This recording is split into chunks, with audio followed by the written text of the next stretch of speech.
What is the worst thing a roommate of yours has done? Devious, simplistic ploys of pure treachery. One time, playing the long game, my housemate spent 2 months gradually making me and the other guy in the house paranoid by wrapping random objects in cling film. I'd get out my bag of apples, and find inside each apple individually, meticulously wrapped. I was creeped out. Later I'd go to get my shoes on, and find one individual shoe carefully encased in its transparent cocoon. When I questioned it, he'd then gossip to us individually, saying how worried he was about the mental state of our other housemate. Somehow, didn't catch on until I felt like I had to have a sit down with the other guy to talk about his mental health, at which point the guilty party, sitting in another room listening, laughed his ass off for a good hour. This is 20 years ago but still makes me cringe like a bitch. My best mate had a bad breakup with his girlfriend, so came round to my place at fuck knows M with a bottle of Jack and some acid.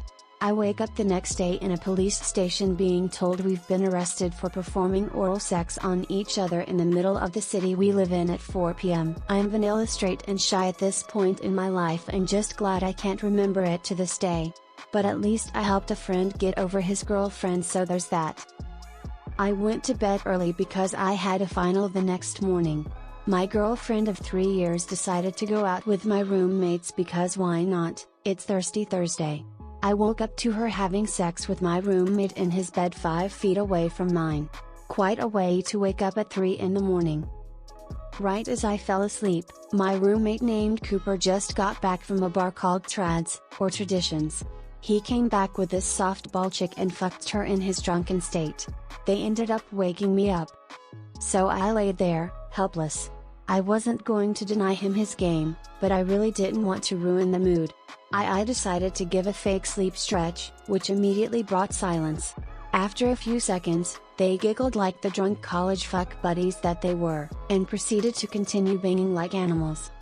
After he finished, he simply stopped and told her, "I just finished, get off." She seemed reluctant, and he said it again. I just burst out laughing. Old roomie got shit fuck drunk while my girlfriend and I were town over visiting some friends.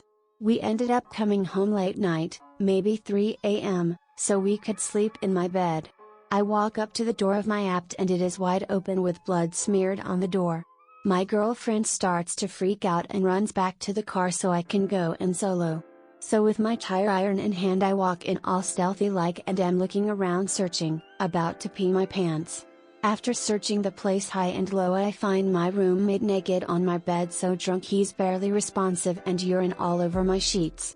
He has a cut on his arm that's bled on the floor and my bed as well, and he microwaved my TI-92 calculator for some fucking reason. Never got that new calculator. My roommate my sophomore year of college attempted to kill her ex-boyfriend. She broke into his dorm room at 6 a.m., got on top of him while he was asleep, and proceeded to stab him multiple times with a buck knife that she had bought on Amazon. Needless to say, she is now in prison. I noticed that our drinking glasses would go missing from time to time. Cleaning up the house one day I found one of the glasses under my roommate's bed, full to the brim with urine. He was too lazy to get out of bed at night to use the bathroom, so would periodically use the communal drinking glasses. We lived together for 3 years before I figured that out. My Navy A school roommate traded my Waffle iron for a 6-pack of Smirnoff Ice while I was at the movies. He was so hammered he couldn't remember who he gave the Waffle iron to.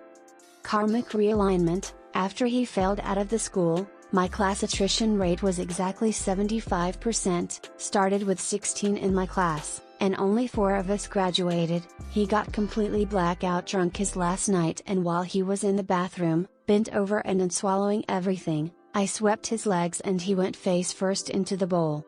In retrospect it was pretty stupid. He could have cracked his head open and drowned, but I hadn't had waffles for a week and I wasn't thinking clearly. I am the bad roommate here.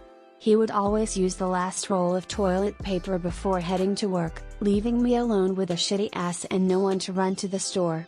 I wiped my ass with his socks for weeks, throwing them away until he had 1 pair left.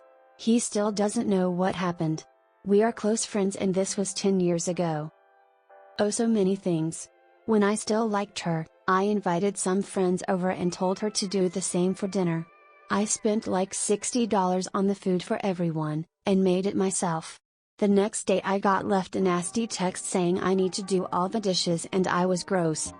Then she made me get rid of my cat, and as soon as I did, she went out and bought two. I had mentioned before how I wanted to eventually get a German Shepherd. Well, one day she pops in and lo and behold there is a giant German Shepherd in our tiny little apartment.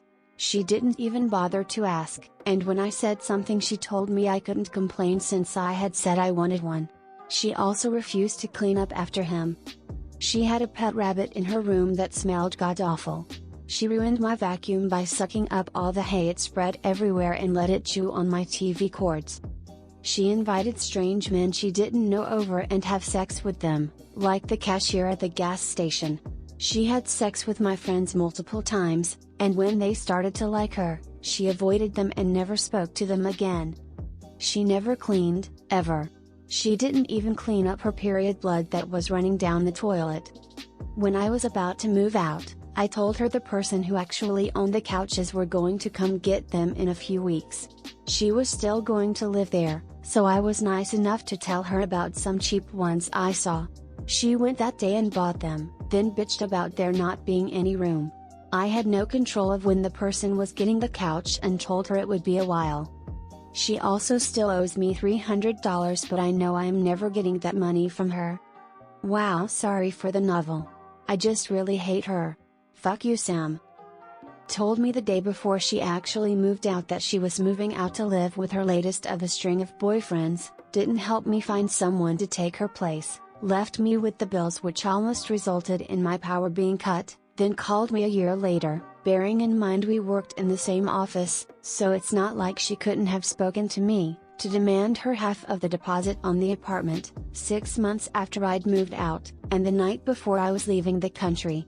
After a 5-year friendship where I was the only one with a car and ferried her around as needed without asking for a cent. Told her I used her deposit to pay the bills she stuck me with. Not my favorite person in the world. Shared a room with a wealthy kid who let his laundry pile up for like 2 months, then when his mom was visiting threw all the dirty clothes out and made her go buy all new clothes, so he could avoid doing laundry. My junior year of college I had a suite mate, 4 girls sharing 2 bedrooms, 1 living room and 1 bathroom on campus, who had her 30-plus-year-old boyfriend live with us and his 4-year-old daughter on weekends. He didn't have a job so he would just play computer games in her room all day, every day. One guy slept with my girlfriend and then refused to move out after the fact, while basically having her live in his room with him. So not only did I have to deal with not having a girlfriend, I had to hear her being in my home every day, and when I asked her politely if she could just go to her house for a few days so I could relax in my own home, she turned it against me, claiming I was trying to trick her into something. Then they both started smoking cigarettes in my house when the landlord clearly stated this was not allowed. And another roommate of mine broke into my room and spent hours reading my Facebook messages one weekend that I had left. Another roommate locked my cat inside my room without its litter box and let it shit and piss all over my bed after I asked him to take care of it while I was gone for like 4 days. One other failed to pay me any sort of rent, then instead of properly keeping her dogs in the backyard she kept them in her tiny bedroom during the day, so they freaked out and pissed and shit all over the floor and made me lose my entire security deposit plus a couple $100 extra out of my own pocket since she moved away and stopped talking to me entirely. This is why I don't have roommates anymore. In college I had this incredibly promiscuous roommate, though she always tried to pretend she was never doing anything. She was super secretive, but we all knew what she was up to. One night our other roommate and I had a bunch of friends over for a house party. We were all drinking and having a good time when she shows up with this guy we had never met. They hang out with us for a bit and then I eventually notice they're gone. Some of her friends were hanging out in her room, so I figure she's in there too, but when I go in, she's not there. I walk out of the room and look at my bedroom to find the door shut. Weird? I go to open it and it's locked. What the fuck? I knock and can hear her whispering, but she won't open the door. My other roommate and I managed to pop the lock and I opened the door to find the guy sprawled out naked on my bed and she's giving him a blowjob. I lost my shit. Her explanation? Well, everyone was in her room and she didn't want to kick them out. It was torture the rest of the lease.